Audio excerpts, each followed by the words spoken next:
What it do, cyber world. It is your girl, the one and only Ash Brown, and this is the Ash Said It Show. I appreciate all of the love and support. Over 1,800 plus episodes around. I'm not really sure where we fall into alignment, but we're right on the heels of 1,900 episodes since 2014. That's crazy. I just took a pause because I'm like, wow, 2014. It's been a long time, and this show has taken a lot of different turns. Today, we're getting into summertime and all of the wonderful feels of summer, but the wonderful and just joyous taste of summer. We're going to get into that. So we've got the owner of MN Butcher Shop today. All right. Hey, what's going on, Teena? Hi there. How are you, Ash? I am great. How are you today? I'm just so good. I'm so happy to be here and talk about Anoka Meats and Sausage here in Minnesota, in Anoka, Minnesota, and also about our barbecue sauces that we're launching. Yes, to include the rhubarb, sweet and sassy rhubarb, and the bourbon peach. Mm-hmm. Now, I definitely want to point out and say, Teena, a lot of butcher shops that go around are not female owned. So this really stuck out to me when I heard about you. I was like, oh my gosh, I want to talk to this lady. She's putting her stamp in barbecue. I love it. Yeah. Well, as an adult in my 40s, I kind of found myself becoming discouraged shopping at the local grocery stores. It was impossible to get a steak cut ribeye or bone-in pork or crown roast or any kind of custom cut of meat. Yeah. And I challenge you to try locating a brisket or a pork belly without going to a butcher these days. Exactly. So I didn't know it. I didn't know it growing up, but eating quality meat products and having the ability to shop local for your specialty items, I think it's just, I remember so much in my youth being able to go to do that with my mom. We go into the local grocery store, whether it was literally Christmas time. I just really wanted to carry on the tradition and keep the importance of having a local butcher shop available. At everyone's attention and how important it is. Yes, definitely. So we talked a little bit before the recording about you and your transition from corporate America into your own business. What was that like for you? It was a long journey, but basically being in a position where I was creating synergy, I was doing marketing, I've been in accounting, I had all the business skills. But I felt like I wasn't really impassioned in being authentic to myself. And I started a little bit of a side hustle, doing some salad delivery business stuff, catering. And rhubarb's a really popular thing here in the Midwest, especially. And it's a spring item. And I started playing with rhubarb and created a rhubarb barbecue sauce. And so cooking ribs and pumping barbecue sauce at the local farmer's market. And the next thing you know, an opportunity came along. A butcher shop came for sale. And it crossed my path. And I'll tell you the truth, the very first time it crossed my path, it was just horrible timing. My mom was sick. She had cancer. We were moving to be closer to be able to go back and forth to doctor's appointments. So the timing just wasn't right. And I had to let it kind of go by the wayside. And a year later, I found out somebody had bought it, and this individual was trying to buy two different businesses. They couldn't get the deal done. He wanted it two in one package. So long story short, he had to let one of them go, and the business he let go was the butcher shop, and it crossed my path the second time. And I'm like, I really need to think about this now. This is like the mindset. Yes. So first things first, so you see this butcher shop is available. You're like, you know what? I want to be able to spring this into my community. This is going to be great. What would you say was the very first challenge that you faced? Oh, the very first challenge was just securing a SBA loan. I was told by the bankers twice no, and I wasn't going to give up. So I just kept pushing and coming up with more funding resources.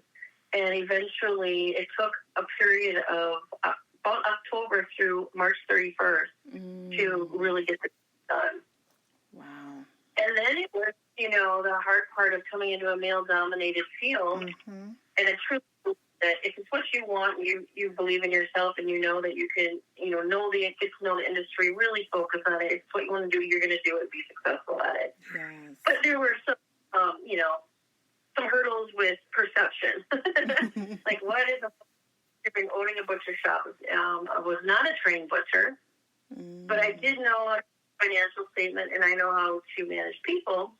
And if you're true to your employees and a good person in doing your job and treating your customers well, everything should fall in line. Agreed. All right, so you've got this brand new business. You're figuring out, which meats or which cut is what, and how to really service your community. What would you say was your moment of confirmation? That moment that you felt like, wow, this is exactly what I should be doing. I think about 30 days in. It's really weird to say that it was that early, but it was. My husband was there. He was help running the grill outside. We grill some hamburgers, our homemade sausages and stuff outside in the summertime, sometimes ribs. Yeah. And pulled that kind of stuff. And he opened the door, and he found me, and the store was filled with customers. I was kind of slicing, deli, so I was slicing deli.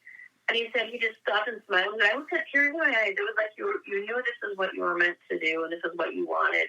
And you just looked so happy doing it. Aww. And I'm like, you know what? I really am. I expected hurdles. I expected there to be challenges. I wouldn't say there was more challenges than I probably thought we were going to have. But through each, we kind of champion each one of those, and one by one, and just focus on day to day. Every day is a different day. Yes. And the reward was at the end of the year, first year, we made money. Yes. Wow. We had some major construction. Our main thoroughfares were shut down for 2 years. So we've had to see it because not a lot of people are, they're changing their commutes because of the road construction. And so we're more on marketing and trying to run sales and keep prices competitive with the big box chains. And try to stand out every way we could to bring in new customers and keep our existing customers.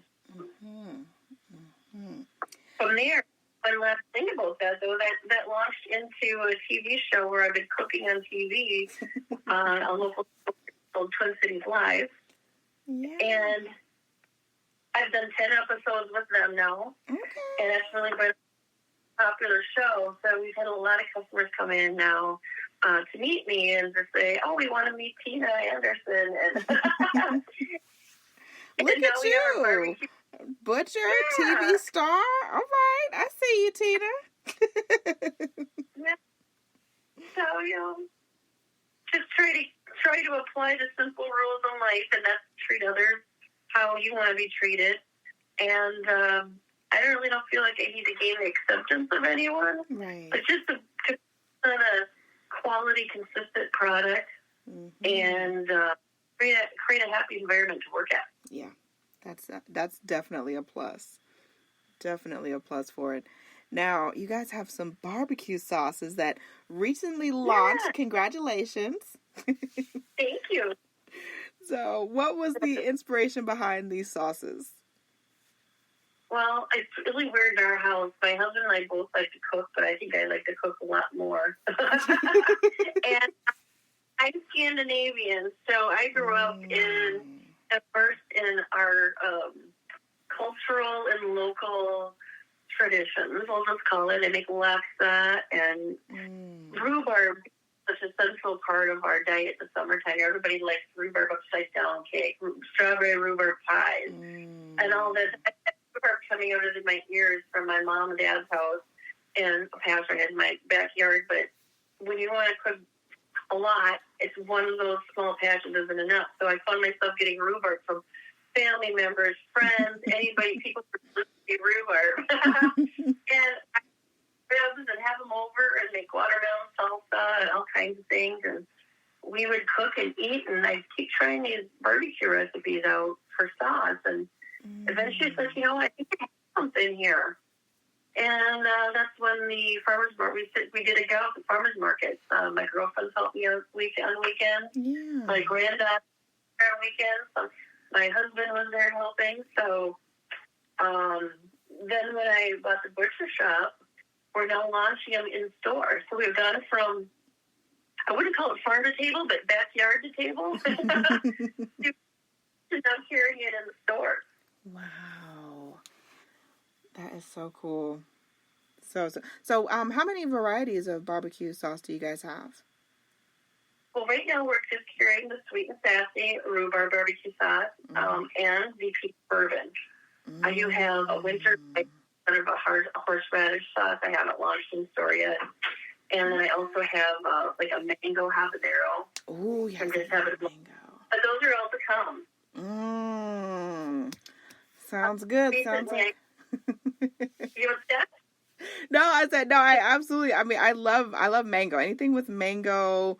I'm not really familiar with rhubarb. Like, I think I might need to just order some from y'all and get some. Just because I've never had. I think I've had it before, but definitely not in a barbecue sauce. So that sounds amazing. Yeah. That sounds really awesome. It's real. And I just also launched a rhubarb vinaigrette salad dressing. Ooh. Goes along with that one. And so that is, we have unlimited quantities available in the store. Gotcha. Now, for people that are not local to you guys, are you guys shipping anything? We will be. We have a co-packer that we're working with who will be able to ship. Okay. So we're add it to our website, and hopefully that'll be done here in the next week or so. All right. Sounds like a plan. Teena, thank you so much for coming through today. We appreciate you so much. You too. And you got to come back when you got the launch for those other sauces. They sound very intriguing. Yeah. Love that. And I appreciate each and every one of you guys. Thank you so much for all of your love and support. Keeping in mind, anyone to tell you that you can't do what you want to do, you look them square in the face, you tell them, don't believe me. Just watch. Watch what I do. Yeah. Watch me make it happen. Watch me make history. That's what we're doing this for, the history books. Social media is nice, but real life is so much better. And before I forget, Teena, I was about to close out the show. Let everyone know, what is the website that they need to go to? It's Anoka Meats at AnokaMeats.com. I'm sorry, www.ANOKA Meats with an S.com. And also, are you guys on social media? We sure are. We're on Facebook and Instagram, and it's just Anoka Meats, and you should be able to find us. Sounds like the plan. All right, you guys, have a great week.